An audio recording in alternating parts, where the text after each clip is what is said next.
they have turned their attention to the West. They are forcibly occupying their land and telling them that they cannot do anything about it. A whole presidency in a country openly and brazenly supporting terrorists. All of you watching and listening all over the world, you know that Niyeti Allah is a terrorist organization. You know that. They have killed. They have said that Benue State is theirs for the taking as a spoil of war. All of you are aware of it. You know what they are doing. Anywhere you have Fulani headsmen, terrorists for that matter, they tell you, oh, they are pastoralists. They are allowed to do their businesses in the forest. All of you are aware of it. But you kept quiet, hoping that somehow Tinubu will emerge as the president, or an Igbo man will come as the president, and your family will start enjoying. But in the meantime, you have no more farmlands, you have no more forests, you have nowhere you can call your own home. The same stupidity exhibited by Hausa peasants that enabled Fulani to take Sokoto from them, that enabled Fulani to take Katsina from them, that enabled Fulani to take even Kanu from them. Every Hausa land is occupied either by a Fulani emir or a Fulani governor. Some of you don't want to reason, you don't ever learn that the main aim of Fulani is to conquer your land and enslave you. Look at Hausa people today. As I wrote yesterday, they are worse than a discarded tissue paper. They are worth nothing. Only their language is what is relevant in their lives. Everything else is lost. All of you are repeating the exact same mistakes that the Hausas made. That is why they are in trouble. And that is why they can never ever come out of it. They are all suffering from what I would an advanced version of the Stockholm Syndrome. Can you imagine that these people came into their land and took it over and they cannot do anything about it? Hausa is gone. It took Fulani very many years before they came out of their shell to say we are Fulani. Remember before, many years ago, they told we are Hausa Fulani, we are Hausa Fulani, because that time their subjugation of the Hausa race hasn't been completed. Now they have completed it. Have they not completed it? That is what is happening right now. I ask you what is happening now. Fulani have now come out to tell you we are Fulani people. Is that not what they are saying now? They are not telling you we are Fulani. No more Hausa Fulani. What does that tell you? That the Hausa race no longer exists. Do you want the same thing to happen to you? Do you want the same thing to happen to your families, to your villages? Do you want your towns, let's say Womosho, to be renamed into a Fulani name? Do you want Onisha to answer a Fulani name? Forget all the nonsense about unity of Nigeria. All they are uniting against is your common interest. Unless you prefer epileptic power supply, unless you prepare to live your whole life without running water, unless you want to live in abject poverty and deprivation, your only alternative is a revolution. Let nobody discourage you. All the countries of the world doing very, very well, they all went through a revolution. You must go through it. If you don't go through it, you can never ever survive as a people. Fulani will take you over. As simple as that. This very day, we are making it known to the whole world that the Muslim extremist dictatorship masquerading.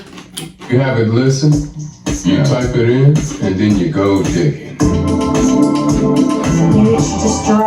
As a secular democratic government must be demolished. It must be demolished for you to survive. They have to be demolished. If you do not demolish them, your lives will end very, very miserably. I assure you. I assure you. The zoo is on its knees. Everybody knows that the zoo called Nigeria is on its knees. Who doesn't know that? Everybody knows. Nothing is functioning. You are all aware of it. When they say go and register for NIM or whatever rubbish is called, all of you took that without legislation, without any laws. Fulani can control you however they like. Once they announce it, Yoruba newspapers very foolishly and stupidly will support them because they want you to go as the president. And you are all dying every blessed day. You are all dying every day.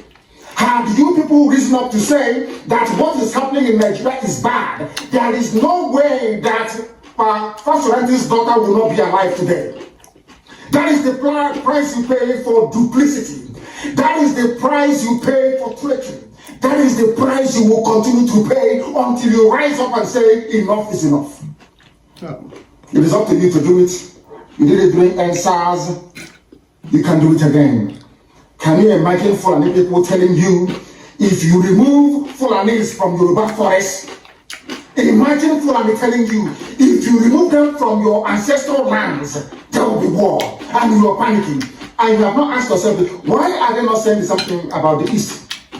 Why did they not say to Eastern Security Network? Why did they not say to me, if you don't stop evacuating Fulani terrorists from the forest, there will be war? Because they know, they understand psychologically that you don't have what it takes to resist them. Do you know why Borno State is still alive? Why you still have the Kanu people in Borno today? Was because they resisted the Fulani centuries ago.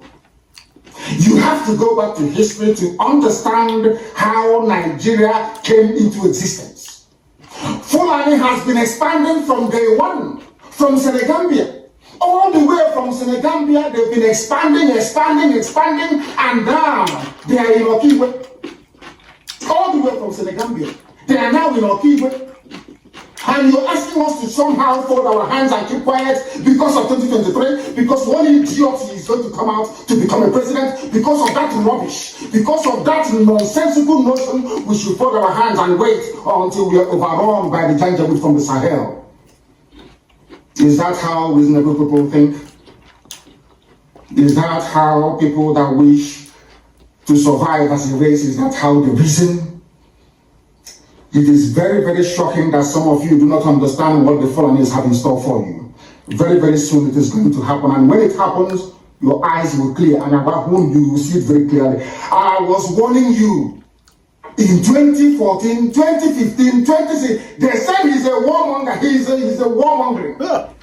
I went to America and I told World War Congress that this war you are avoiding is going to come to your villages. They said, no, it's not going to happen. What is happening today? When Yoruba was supporting the dead idiot called Buhari, did I not warn them that this evil you're supporting will consume you? They never listened. They never wanted to listen. IPOB is a terrorist group. You are trying to divide Nigeria. But Nigeria is not. People that you are calling bandits, have you heard anybody come out to say, please Buhari, since presidency is there defending terrorists in the forest, why don't you proscribe them? No, you cannot proscribe the Fulani group. Never. And all of you are supporting evil. When there is the proscribed IPOB, proscribed indigenous people of Biafra. These are Yoruba journalists writing junk. Every day they keep writing rubbish. But their land is under siege. Their land is under siege. And the Fulani will take it during the time. So I am here today to encourage them that they must stand tall and be very strong, resolute. That is what Fulani does. They control the media. They have well-paid consultants all over the world doing their bidding for them. They have that woman at UN trying to lobby the world that everything is okay in the zoo called Nigeria. But you and I know that the zoo is not okay. You and I know the game plan of the Fulani. And what are you doing about it?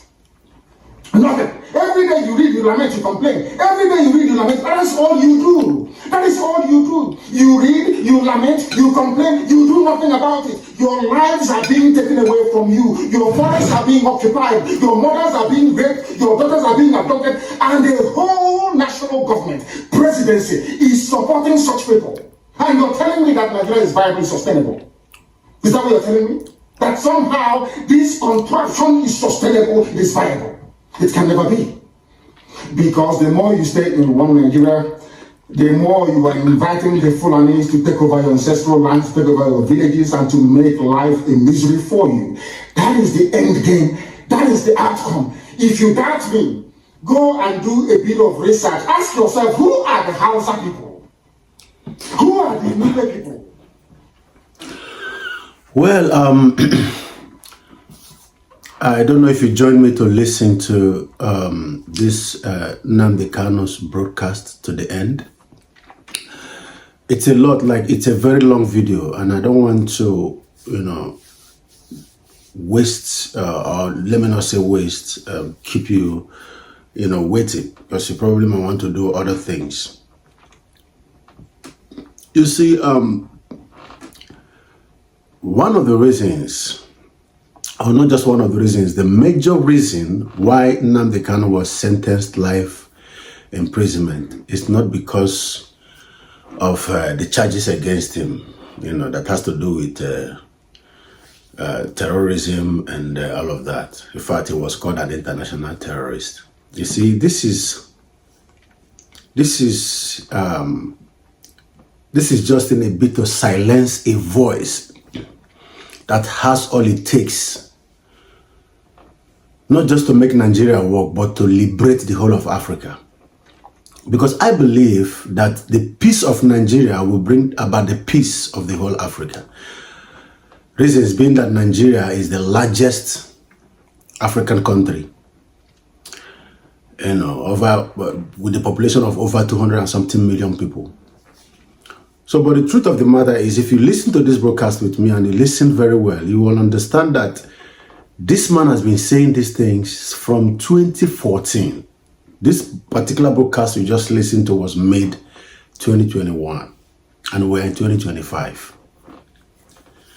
So the federal government and the Federal High Court did not listen to voice or videos like this. They didn't go to YouTube and see videos like this that he talked and predicted. Would I say predictions or prophesied about what was going to happen in Nigeria? So now, what has this man said that has not happened in Nigeria? What has he said? The Fulanis are everywhere in Nigeria right now, and they call them bandits. Bandits is just a very soft word to name a terrorist organization. Because when you use the word bandit, it sounds so soft to say a terrorist, like people who can actually go to villages, kill over 200 people in a night, and they just call them Fulani bandits. They are everywhere in Nigeria. They are everywhere in the forest, in Nigerian forest. They are everywhere in Igbo land. They are everywhere in the Yoruba land. They are everywhere in Benin, in every part of Nigeria.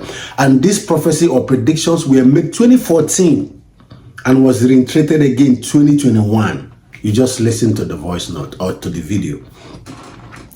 It's so sad. It's so sad. But let me just say this, that the only thing that will save Nigeria from this situation is not another election in 2027. It is the disintegration of Nigeria. Separation is the only solution to this particular predicament that Nigeria have found itself. Separation. I'm telling you the truth, because the truth remains that if Nigeria separates today, if Oduduwa goes their way, Arewa goes their way, the Biafrans, Igbos go their way, it is never possible that a Yoruba man will vote Tinubu as president. It's not possible. It is not, because there are young, viable men in Yoruba land that can take up that country and turn it to something else. Yes. So separation is the only solution. Thank you so much for watching. Subscribe to my YouTube channel, and I'll be bringing more of these videos and give you some powerful analysis on things that are happening. Thank you so much, and have a blessed time. Bye-bye.